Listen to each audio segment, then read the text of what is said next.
Hey guys, this is Will Hader doing the Packet Tracer 10312 for the Skills Integration Challenge. This is a course for the CCNA Course 3. And this is like the last packet tracer before we start our finals, right? Okay. This packet tracer is not too difficult. We just have to keep track of where we are and what we need to do. So use the following requirements to configure Ospf version 2 routing on RA, Chaza, and RB, Wapidoo. Ospf version 2 routing requirements is process ID of 1. So let's just open up RA at first. Router Ospf process ID of 1, enter. Okay, network address for each interface. So if we look up here, we have our 192.168.1.1, and that's a subnet mask of that, which we inverted for Ospf. It's going to be zeros and then the 255 right there.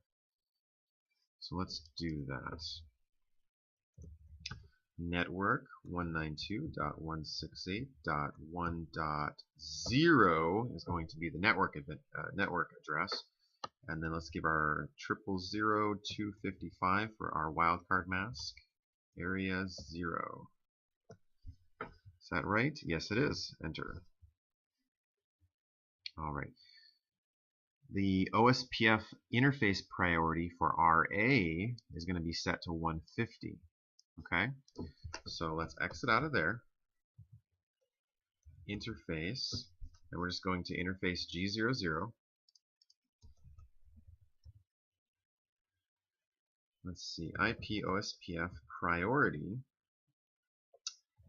and we're just going to give that a priority of 150, just like it says. Enter. Let's see here. Also set the interval, the hello intervals to 5 and the dead intervals to 20. IP Ospf hello interval 5. IP Ospf dead interval 20. Enter. Alright, we're just going to basically do everything that same way, except we're going to set the priority to 100 on RB.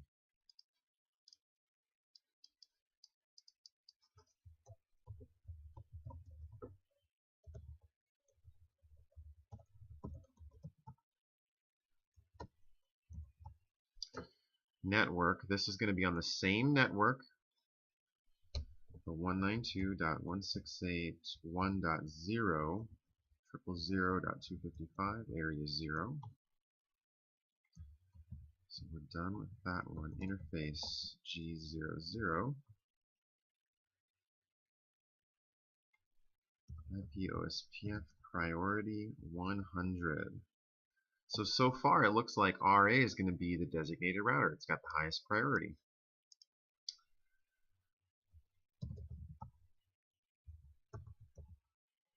Hello interval 5, 20 for the dead. Okay, what's next here? Use the following requirements to configure RC Ospf version 2 routing.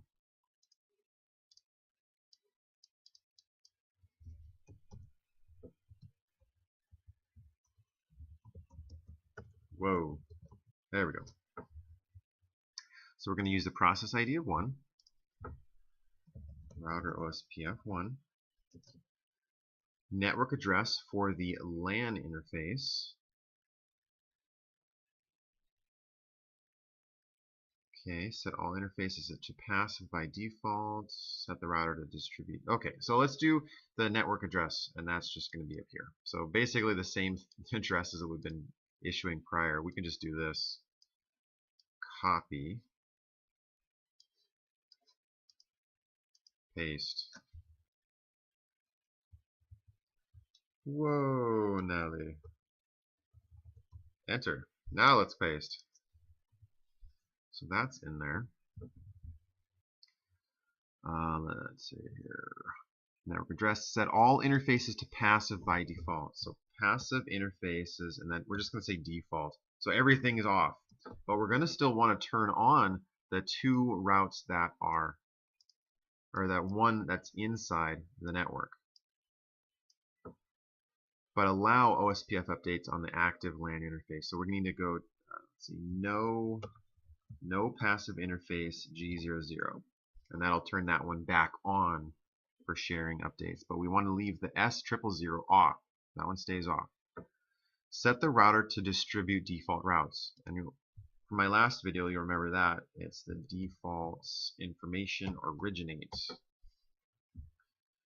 Configure a directly attached default route to the internet.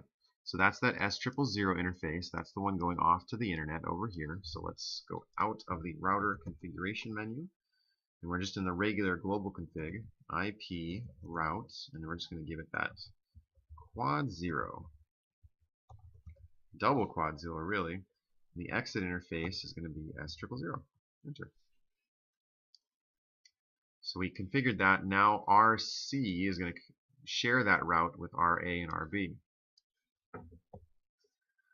So we did this one. Next, the OSPF priority set to 50 on interface, or the LAN interface. Interface G00.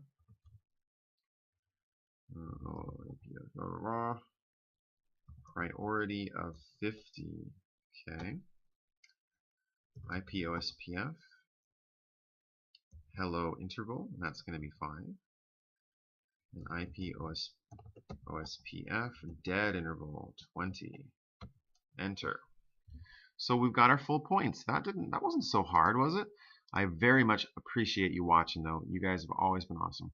Now, to verify these configurations, you can go through and do that yourself. Close this video, figure it out, or I'll go ahead and do it with you this time. OSPF neighbors should be established and routing tables should be complete. So RC, enter.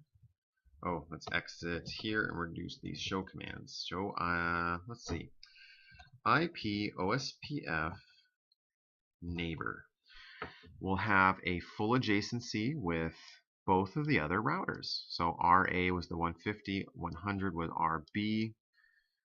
And let's go over to RA and we'll see if that same thing applies there.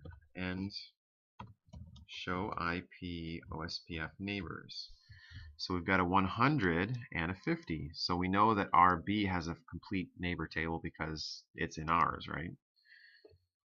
So it looks like RA has a neighbor adjacency with a backup designated router, that's him, and then a DR other designated router other. So it's other than a backup or a designated. RC has his adjacencies with the designated router and the backup designated router. Cool, huh? Alright, so we should have a full routing table as well. We have got a directly connected network that we're on, and that's the 192.168.1.0 network. Here's our interface ID, and then it learned about through external sources, but it was shared by OSPF, the default route to the internet. So that's right. And it's got the same information here, and RA has that, and RC should have everything except this will be a S ** instead of the O, because it knew about it because it was directly configured by, you guessed it, Whale Hitter and all his fun-loving minions.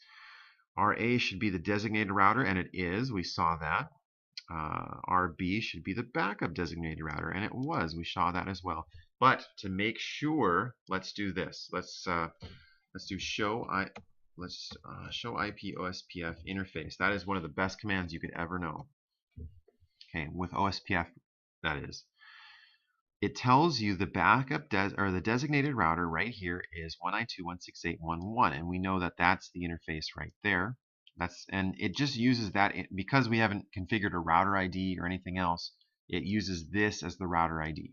So that right there tells everybody, hey, this is just my ID. It's not a routable address. It's just an ID. The interface ID for this router is in fact the same. So if this was different, that's the name of the router to all the other routers. That still would remain the same. The backup designated router is the 1.2, and that's him up there, as you can see. And that's all it has to know about that. So that's correct, configured correctly. Now all three routers should be able to ping the web server. We'll just do one. Ping 64 100 12. First one should fail and the rest should succeed. You have to do that ARP request, and that always takes a little bit of extra time. Well, thank you for watching. You guys have been awesome. As always, peace.